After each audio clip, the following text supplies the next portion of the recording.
ইতিমধ্যে দেখতে পাচ্ছেন দর্শক, হচ্ছে রাজা পাশে রানী, তার প্রজার সাথে তারা আপনাদেরকে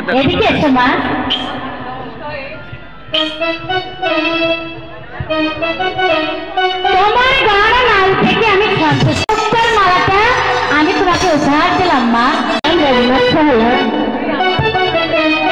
বই আবার পরে তোমাকে দেখতে পাবো।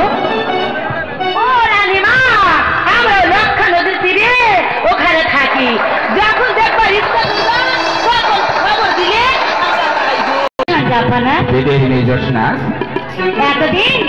এতদিন লোককে তার নামে শুনেছি, আজ এমন সুন্দর গান আমি কখনো আমার ছেলে আনোয়ারের সঙ্গে আপনার মেয়ে তারা বানুর বিবাহ দিতে চাই। আশা করি এতে কোনো প্রকার অমত প্রকাশ।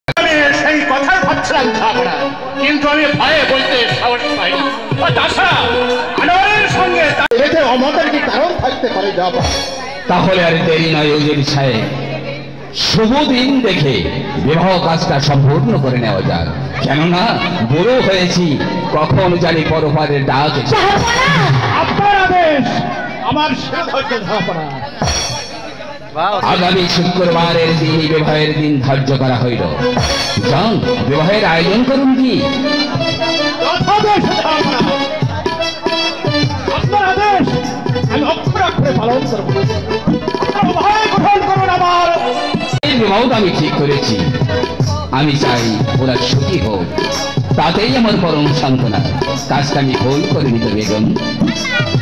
না জাপানা, পুত্র আমাদের মতে ফিরতে যেতে পারে না, তাই বলছি কি আপনি যেটাই বলবেন সেটাই হবে। চলুন আপনি। আরে ও দিদি,